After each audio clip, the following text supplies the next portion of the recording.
चलिए जी स्टार्ट लेते हैं आज के टॉपिक से। We were discussing about ribbon and tabs. We have already discussed home tab in detail. So today we are going to start another tab, that is insert tab. और insert tab के against हमारे पास कौन सी ribbon होती है और उसमें कौन से ग्रुप्स होते हैं, कौन से फंक्शंस वो परफॉर्म करते हैं, ये आज हम इंसर्ट टैब में देखेंगे. ठीक है, तो इंसर्ट बेसिकली क्या होता है? To inject something, to input something, दाखिल करना. ठीक है, एंटर करना. ठीक है, ये these are some forms of insert. तो इंसर्ट में आपके पास कौन कौन सी चीज़ें आ जाती हैं? जैसे कि नाम से पता चल रहा है, you can insert a column into your page, you can insert a text box into your page और within the text. Similarly you can insert some pictures into your Word document. You can link something, you can insert charts, graphs, shapes. ठीक है, multiple जो shapes आ जाती हैं आपके पास, polygons आ जाते हैं, आपने लाइन ड्रॉ करनी है, तो ये सारी चीज़ें आप इंसर्ट टैब के थ्रू कर सकते हैं. ठीक है, तो वन बाय वन हम इसको देखेंगे. सबसे पहला जो ग्रुप है that is related two pages. ठीक है, जैसे कि आप यहाँ पे देख सकते हैं, फर्स्ट ग्रुप है दैट इज़ पेजेस. ठीक है, दिस वन. तो पेजेस जो है, पेजेस का ग्रुप क्या करता है? इसमें आप अपने जो वर्ड डॉक्यूमेंट है, ठीक है, उसमें आप ब्लैंक पेजेस इंसर्ट कर सकते हैं, कवर पेज इंसर्ट कर सकते हैं. अब कवर पेज जो होता है वो ब्लैंक पेजेस या रिमेनिंग पेजेस से डिफरेंट होता है. ठीक है, एक थोड़ा सा डेकोरेटेड फॉर्म में होता है, जैसे आपकी बुक का कवर होता है. अब जो टॉप पोजीशन होती है, ठीक है, जिस पे आपके बुक का टाइटल लिखा होता है, जिस पे आपकी क्लास का नाम लिखा होता है, तो वो कवर पेज होता है. और cover page rest of the pages से डिफरेंट होता है. ठीक है, थोड़ा सा डेकोरेटेड फॉर्म में होता है. इसी तरह से आप अपने ऑलरेडी इंसर्टेड वर्ड डॉक्यूमेंट के जो पेजेस होते हैं उसमें आप एक ब्लैंक पेज इंसर्ट कर सकते हैं, पेज ब्रेक अप्लाई कर सकते हैं. पेज ब्रेक क्या होता है? जैसे कि अगर मैं आपको यहाँ पे दिखाऊं थोड़ा सा, तो ये आप इधर अगर देखें, ठीक है, पेज नंबर 24 और जो पेज 25 है, इनके दरम्यान आपको यहाँ पे एक गैप नज़र आ रहा होगा. This is basically called as page break. It is basically a gap between two different pages. ठीक है, जो इसी तरह से ये वाला जो पोर्शन है that is also a page break.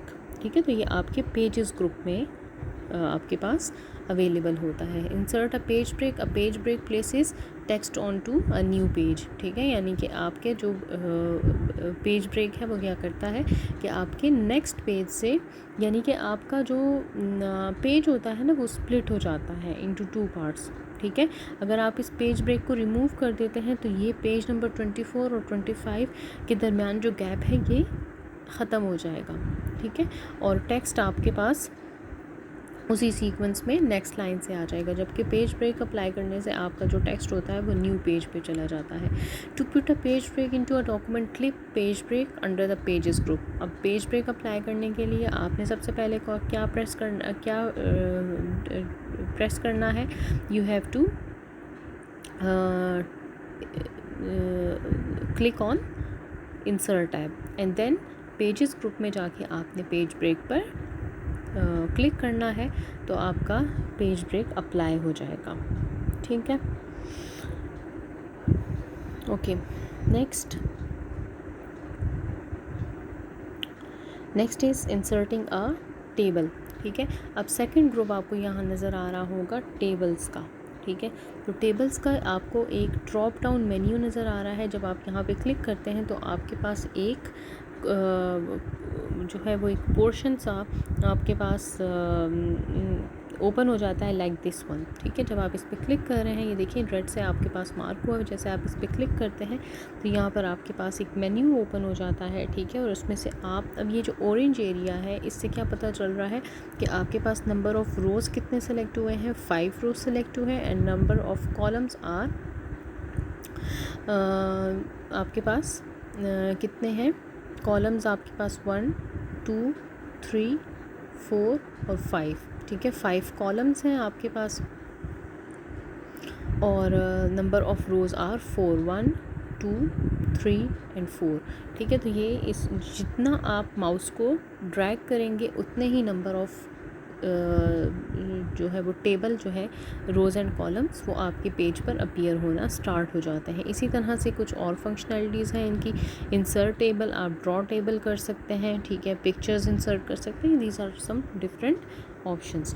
To insert a table, click on table under table group and hover the mouse. अब होवर क्या होता है, over the boxes to get the number of rows and columns you want to insert into table. जैसे कि मैंने अभी आपसे कहा कि माउस को आप जैसे ही इन कॉलम्स के ऊपर, इन ग्रिड्स के ऊपर, आप जैसे ये कि अभी मैं माउस कर रही हूँ, ठीक है, जैसे ही आप इसको जहाँ जहाँ पर इसके ऊपर लेके जाएंगे इन ग्रिड्स के ऊपर, वही वाले कॉलम्स आपके सेलेक्ट होते जाते हैं, ठीक है। आप क्लिक नहीं करते माउस को। माउस होवर का क्या मतलब होता है कि आपने माउस को क्लिक नहीं किया होता या आप ड्रैग नहीं कर रहे होते, बल्कि आप जस्ट माउस को इसके ऊपर फेर रहे होते हैं, ठीक है। तो जितना आप इसको ऊपर नीचे लेके जाएंगे और जितने एरियाज इस माउस के अंडर कवर होंगे, वही आपके यहाँ पर पेजेस, इस पेज पर अप्लाई हो जाते हैं। Insert text box. Text box कैसे इंसर्ट करते हैं, ठीक है, दैट इज़ अनदर फीचर। अब टेक्स्ट बॉक्स के लिए आपके पास ये वाला एरिया है, ठीक है।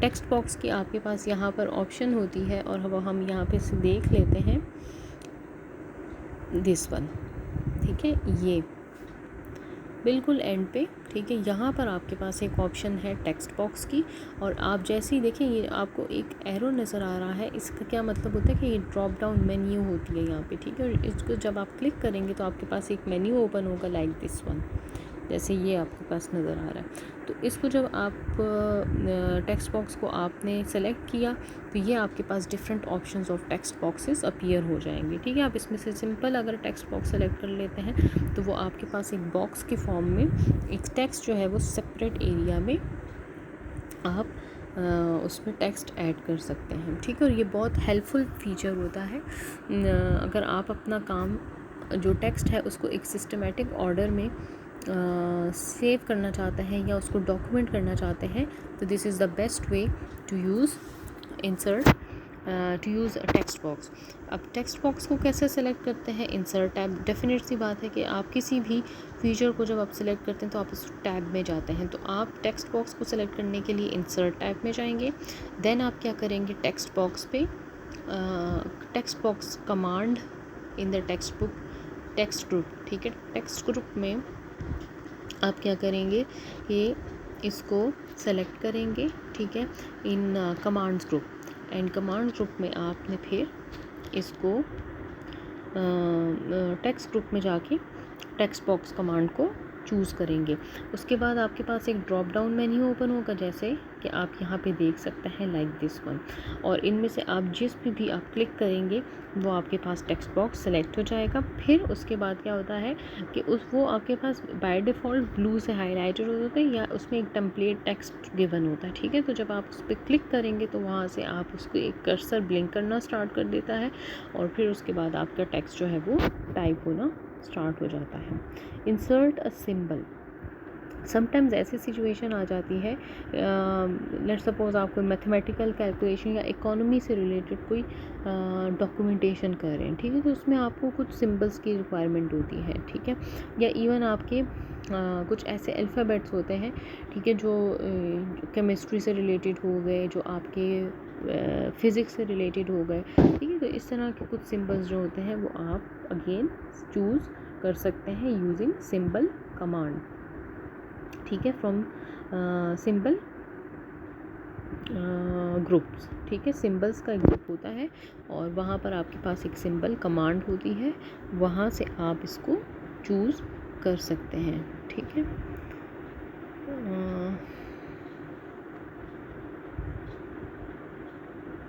अच्छा चलिए यहाँ पे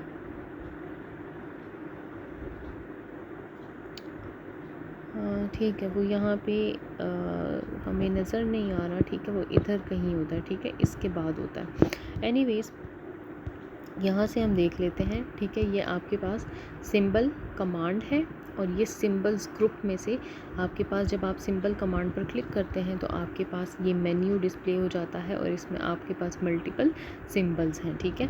जैसे ये सी है, दिस इज़ फॉर कॉपीराइट, ठीक है। This is again symbol use in physics, alpha, beta, gamma, ठीक है।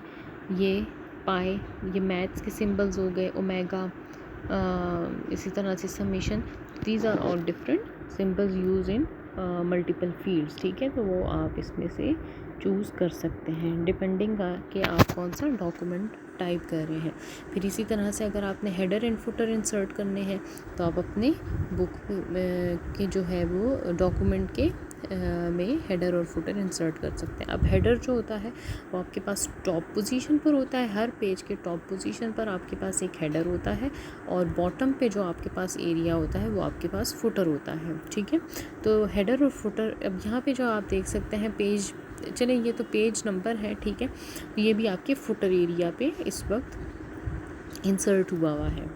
तो हेडर और फुटर को यूज़ करने के लिए हम कौन से टैब्स पर क्लिक करते हैं और किस तरह से इसको जो है वो एक्सेस करते हैं, तो देख लेते हैं। To add a header go to the insert tab, ठीक है। यानी कि आपके पास हेडर का एक ऑप्शन होगी, ठीक है। और इंसर्ट टैब में जाके जो है वो आपके पास एक हेडर और फुटर की ऑप्शन होगी, ठीक है। ये इस वक्त इसका डिज़ाइन टेम्पलेट ओपन हुआ है। अब डिज़ाइन टेम्पलेट यहाँ पे कैसे आ गया, ठीक है। डिज़ाइन टैब जो है वो और आपके पास ऐसा कोई अवेलेबल नहीं होता, ठीक है। लेकिन ऐसे फ़ीचर्स जिनको आप इन्हांस कर सकते हैं, जिनको आप मोल्ड कर सकते हैं, फिर उसके लिए हमारे पास एक जो है वो एक टैब ओपन हो गई है, ठीक है। That is design tab. और यहाँ से आप हेडर एंड फुटर के ग्रुप में से जाके जब हेडर को चूज़ करेंगे तो वो आपको उसकी डिफरेंट फ़ीचर्स ओपन करके दिखा सकता है। उसके डिफरेंट फॉर्मेट्स आपके पास हेडर के ओपन करता है और आपको जो भी रिक्वायर्ड हेडर होता है वो आप उसमें से चूज़ कर लेते हैं। तो choose the type of header you desire, the design tab will appear as soon as you begin to type your text into the header, ठीक है। तो जैसे कि मैंने आपसे बात की कि डिज़ाइन टैब आपके पास डिफ़ॉल्ट टैब नहीं है, बल्कि ये आपके पास कब एक्टिव होता है, जब आप यहाँ पर इसको एक्सेस करते हैं, ठीक है। जब आप कोई फ़ीचर ऐड करना चाहते हैं तो उस वक्त आपके पास यहाँ पर ये डिज़ाइन टैब जो है वो एक्टिव हो जाता है, ठीक है। उसका जो डिज़ाइन टैब ऑलरेडी जो डिफ़ॉल्ट टैब होता है वो अलग होता है, ठीक है। जबकि यहाँ पर जैसे कि आप लोग यहाँ पे देख सकते हैं, ये आपके पास डिफ़ॉल्ट टैब्स हैं, home, insert, design, layout, preferences, ठीक है। अब यहाँ पे देखिए एक्रोबैट के बाद आपके पास कोई एसएच टैब नहीं है, ठीक है। लेकिन जब आप इसको नीचे यहाँ पे देखेंगे तो यहाँ पे पास आपके पास जो है वो हेडर एंड फुटर का टूल है, दैट इज़ डिज़ाइन, ठीक है। और ये आपके पास हेडर और फुटर से रिलेटेड जो है वो उसके फ़ीचर्स प्रोवाइड करता है। इसी तरह से फुटर के लिए भी आप क्या करेंगे कि इसी के डिज़ाइन टैब में जाके आपके पास फुटर जो है वो ओपन हो जाएगा। पेज नंबर कैसे करते हैं, पेज नंबर के लिए आपके पास एक ऑप्शन होती है हेडर एंड फुटर ग्रुप में, ठीक है। फुटर के साथ ही होती है और इसमें से आप पेज नंबर का स्टाइल जो भी चूज़ करना चाहते हैं, ठीक है। आपकी बुक में जो फुटर जो पेज नंबर है वो एक तो फुटर पर अप्लाई हुआ है और इसी तरह से वो मिडल में है, ठीक है। पेज नंबर आपके पास साइड्स पे भी आ सकते हैं, राइट लेफ़्ट साइड पर भी आ सकता है, आपके पास टॉप पोजीशन पर भी आ सकता है। जैसे कि ये आप देख सकते हैं top of the page, bottom of page, वो पूछ रहे हैं कि आप कौन सी पोजीशन पर पेज नंबर को अप्लाई करना चाहते हैं। Inserting and formatting an image. अब पिक्चर्स को इंसर्ट करने का क्या तरीका होता है कि click on pictures from the insert tab, ठीक है। आपके पास यहाँ पर एक फ़ीचर है इंसर्ट टैब में पिक्चर्स की, ठीक है। जब यहाँ पे ये रहा, ठीक है। तो इंसर्ट टैब में यहाँ पे आपके पास पिक्चर्स की एक ऑप्शन अवेलेबल है। जैसे ही आप इस पर क्लिक करते हैं तो आपके पास एक मेन्यू जो है वो ओपन हो जाता है, ब्राउज़ हो जाता है, browse for the image you want to insert the document and select insert. तो आपके कंप्यूटर में आपने जहाँ कहीं पर भी इमेज को, पिक्चर को सेव किया होगा, वहाँ से आप इसको एक्सेस कर सकते हैं। ठीक है, जैसे कि ये आप देख सकते हैं इस वक्त डेस्कटॉप भी है, वन ड्राइव भी है, पिक्चर्स भी हैं, CD ड्राइव। तो आपने जहाँ पर भी पिक्चर सेव की होगी वहाँ से आप इसको डबल क्लिक करेंगे। लेट सपोज़ ये आपके पास इस वक्त पिक्चर्स ओपन हुई हुई हैं और पिक्चर लाइब्रेरी में जाके आपके पास मल्टीपल पिक्चर्स हैं, इसमें से आप लेट सपोज़ इस पिक्चर पे डबल क्लिक करते हैं, या इवन आप इसको इंसर्ट सिंगल क्लिक के साथ, यानी कि आपने इसको सेलेक्ट किया और यहाँ से आपने इसको इंसर्ट किया, तो आपके पास ये पिक्चर जो है वो आपके वर्ड डॉक्यूमेंट में पेस्ट हो जाएगी, इंसर्ट हो जाएगी। इसी तरह से फिर थर्ड टैब जो है दैट इज़ डिज़ाइन टैब, और डिज़ाइन टैब आपके पास इंसर्ट टैब के बाद वाली टैब है। ठीक है, डिज़ाइन टैब क्या करता है, it include different themes for document formatting and option for background, page background. ठीक है, तो ये डिज़ाइनिंग पर्पज़ के लिए होता है। डिज़ाइनिंग पर्पज़ में अब आपके पास थीम्स आ जाते हैं, आपके पास पेज का बैकग्राउंड आ जाता है। ठीक है, यानी कि ये वाली जो फीचर्स हैं, ठीक है, इस तरह से आप इसकी बैकग्राउंड को, कलर्स को, इफ़ेक्ट्स इसमें ऐड कर सकते हैं। फ़ॉन्ट के जो इफ़ेक्ट्स आप ऐड कर सकते हैं, वो आपके पास इस फीचर में, डिज़ाइन टैब में आ जाते हैं। Format tab to edit the image appears after you click on the image. अच्छा जी,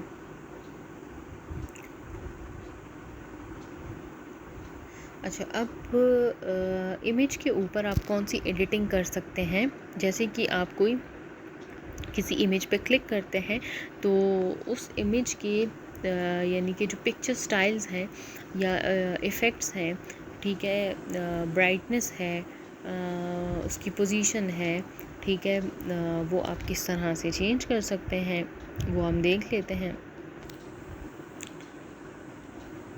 तो उसके लिए एक टैब ओपन होती है, ठीक है, और दैट इज़ फॉर्मेट टैब। ठीक है, फॉर्मेटिंग पर्पस के लिए हमारे पास एक टैब ओपन होती है, ठीक है, जो कि हम पिक्चर्स पर अप्लाई करते हैं, and that is called as format tab.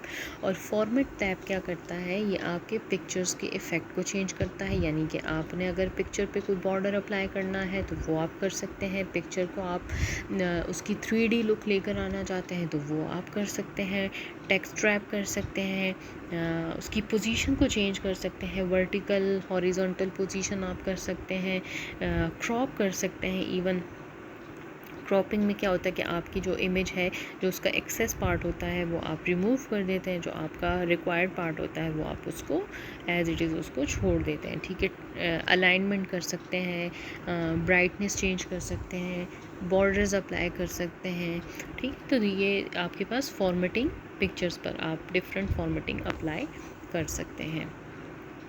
Arrange the images position can be specifically defined, और पोजीशन है अरेंज ग्रुप यहाँ पे। ठीक है, आपके पास एक ग्रुप है, ठीक है, और उस ग्रुप का नाम है अरेंज ग्रुप। वहाँ पर आप पिक्चर की पोजीशन को चेंज कर सकते हैं। ठीक है, एक इमेज के इर्द गिर्द आपका टेक्स्ट किस तरह से आएगा, ठीक है, वो आप उसको कर सकते हैं। ठीक है, रैप टेक्स्ट में आपके पास जैसे कि एक फीचर आ जाता है, टाइट है, लूज़ है। ठीक है, तो ये इसके रैप टेक्स्ट के डिफरेंट ऑप्शंस हैं। यानी कि इस इमेज के इर्द गिर्द ऊपर नीचे राइट लेफ़्ट पोजीशन पर आपका टेक्स्ट किस तरह से प्लेस होगा, कितने पोजीशन पे, कितनी स्पेसेस के साथ आपका टेक्स्ट आएगा, ये आप देख सकते हैं रैप टेक्स्ट के साथ। You can align the image on the page or rotate it। ठीक है, आप जैसा कि मैंने कहा कि आप इमेज को रोटेट कर सकते हैं। ठीक है, रोटेट किस तरह से करते हैं, डिफरेंट एंगल्स की बेस पे करते हैं। 90 एंगल की बेस पर आप उसको रोटेट कर सकते हैं। आप उसको जो है वो जस्टिफाई कर सकते हैं, राइट पोजीशन पे कर सकते हैं, लेफ़्ट पे कर सकते हैं, सेंटर पे कर सकते हैं, और वो कौन सी फीचर के थ्रू होगा, वो आपके पास अलाइन के थ्रू होगा। ठीक है, तो जैसे ही आप अलाइन पे क्लिक करेंगे तो आपके पास एक मेन्यू ओपन होगा, और इस मेन्यू के बेस पर आप टेक्स्ट की पोजीशन जो है उसको जो टेक्स्ट की नहीं, इमेज की पोजीशन, ठीक है, इमेज को आप रोटेट कर सकते हैं। यानी कि जो अलाइन है उसमें आपके पास दो तरह के फीचर्स होते हैं। आप टेक्स्ट को रोटेट भी कर सकते हैं और आप टेक्स्ट को जस्टिफाई भी कर सकते हैं, राइट लेफ़्ट पोजीशन पर भी कर सकते हैं, सेंटर पोजीशन पर भी कर सकते हैं, यानी कि उसको मूव भी कर सकते हैं और उसको रोटेट भी कर सकते हैं। ठीक है जी, क्रॉपिंग का हमने ऑलरेडी देख लिया है। फिर है layout tab, that is the fourth one in order, और उसके बाद रेफरेंसेस टैब है। तो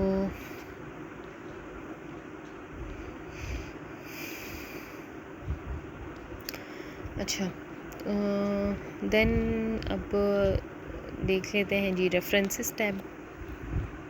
रेफरेंसेस टैब कब यूज़ होती हैं?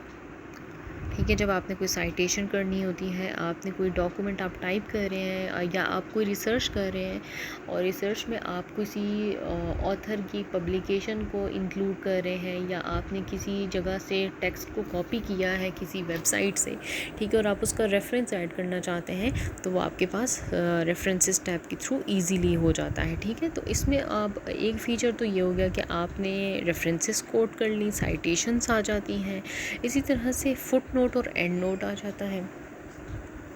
अब फुट नोट और एंड नोट क्या है, इनमें डिफरेंस क्या होता है?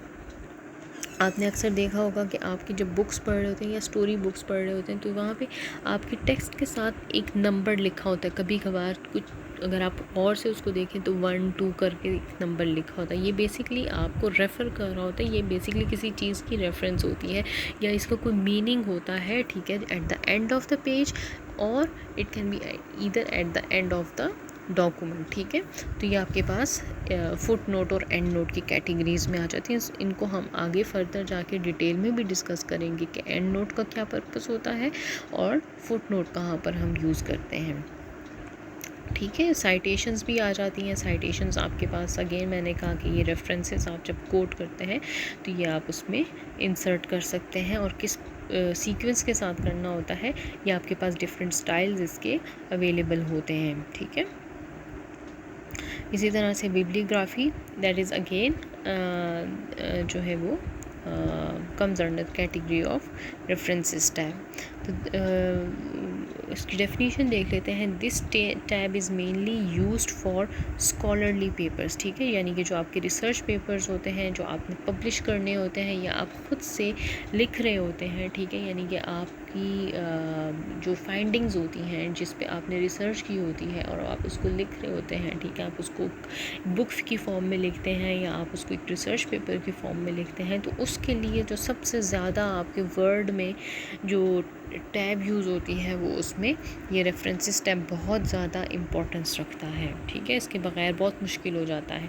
टेबल ऑफ कंटेंट, आपकी बुक का जो स्टार्ट पेज होता है, यानी कि जो आपकी बुक ऑथर जहाँ पे लिखे हुए होते हैं, ठीक है, उनकी जो इंट्रोडक्शन होती है उसके साथ आपके पास एक और पेज होता है, that is called as table of content. आप लोग अपनी बुक में भी इसको देख सकते हैं। ठीक है, वो टेबल ऑफ कंटेंट क्या होता है, उसमें आपके चैप्टर का नाम होता है, उसकी सब डिटेल्स होती हैं और उसके साथ राइट साइड पे पेज नंबर होता है। ठीक है, तो उसको हम कहते हैं टेबल ऑफ कंटेंट। और इस टेबल ऑफ कंटेंट के स्टाइल्स आपके पास रेफरेंसेस टैब में अवेलेबल होते हैं। आप इसमें से कोई भी टेबल ऑफ कंटेंट आप चूज़ करते हैं तो आपका जो है वो वही टेबल ऑफ कंटेंट आपके अप्लाई हो जाता है एक प्रॉपर टेम्पलेट के साथ या एक प्रॉपर सीक्वेंस के साथ। ठीक है, और वो आपको फर्दर गाइड करता है कि कौन सी सब कैटेगरी और कौन सी मेन कैटेगरी, और उसका पेज नंबर भी आप उसके अकॉर्डिंगली सेट कर देते हैं। To insert citation, click on insert citation and select add new source.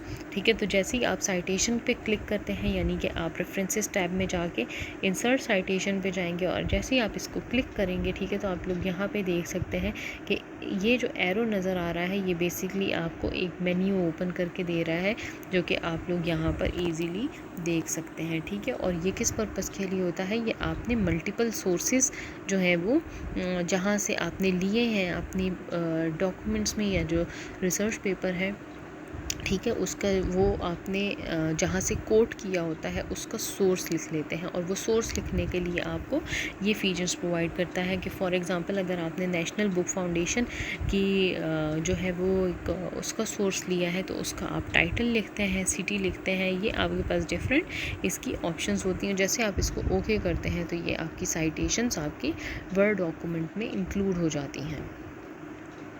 इसी तरह से रिव्यू टैब है। अब रिव्यू टैब में रिव्यू का क्या पर्पज़ होता है कि आपने जो कुछ लिखा हुआ है आप उसको थॉरोली चेक कर रहे हैं, ठीक है। आप उसमें से आप उसको देख रहे हैं कि क्या आप उसमें कोई प्रॉब्लम्स तो नहीं है, कोई स्पेलिंग मिस्टेक्स तो नहीं है, मतलब आप उसका हर तरह से एक जायज़ा ले रहे होते हैं, ठीक है। तो जायज़ा लेने के लिए जो है वो आपके पास ऑलरेडी टैब अवेलेबल है, that is called as review tab. तो रिव्यू टैब में आपके माइंड में क्या आता है, सबसे पहले तो आप देखते हैं कि क्या इस डॉक्यूमेंट में जो आपने ऑलरेडी लिखा हुआ है, ठीक है, इसमें कोई स्पेलिंग मिस्टेक्स तो नहीं है। अब स्पेलिंग मिस्टेक्स में हमारे पास 2-3 तरह की मिस्टेक्स आ जाती हैं। एक स्पेलिंग मिस्टेक्स होती हैं, ग्रामेटिकल मिस्टेक्स होती हैं। तो ये दोनों तरह की जो मिस्टेक्स होती हैं ये मोस्ट कॉमन मिस्टेक्स होती हैं आपके डॉक्यूमेंट में। और ये ब्लू और रेड कलर की जो है वो कर्व लाइन से आपकी जो है वो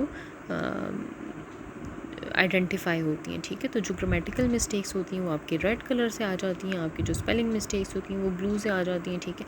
और जब आप इन पर राइट क्लिक करते हैं तो वर्ड आपको जो है वो बताता है कि ये स्पेलिंग में सजेस्टेड जो ऑप्शंस होती हैं वो आपको बताता है कि ये इस तरह से इसका आप करेक्ट कर सकते हैं, ठीक है। लेट सपोज़ आपने कोई स्पेलिंग लिखी, कोई बुक का नाम लिखा, ठीक है, और बुक जो है या आपने कंप्यूटर वर्ड टाइप किया, तो कंप्यूटर को आप एम की जगह एन लिख लेते हैं, ठीक है, या टी की जगह एल लिख लेते हैं, तो आपको एक स्पेलिंग मिस्टेक आ जाती है, ठीक है। ब्लू से डॉटेड लाइन जो कर्व लाइन होती है उससे आपके पास आइडेंटिफाई हो जाता है। जब आप उसको राइट क्लिक करते हैं तो आपको सजेस्टेड स्पेलिंग्स जो है वो वर्ड प्रोवाइड करता है, और आप इसमें से भी चूज़ कर सकते हैं या आप इवन इसको ख़ुद से भी करेक्ट कर सकते हैं। अब नेक्स्ट जो है प्रूफिंग, ये आता है आपके प्रूफिंग ग्रुप में, ठीक है। प्रूफिंग ग्रुप के साथ आपके पास एक और कमांड है and that is called as thesaurus, ठीक है। थेसॉरस आपके पास क्या है, इट्स लाइक अ डिक्शनरी, ठीक है। और डिक्शनरी में आपके पास क्या होता है कि एक वर्ड के सिनोनिम्स होते हैं, मल्टीपल सिनोनिम्स होते हैं। इसी तरह से वर्ड काउंट है, ये भी आप रिव्यू टैब से चेक कर सकते हैं, ठीक है जी। उसके बाद व्यू टैब है और व्यू ग्रुप है। ये इंशाल्लाह हम नेक्स्ट जो आपका लेक्चर होगा उसमें हम इसको कंटिन्यू करेंगे।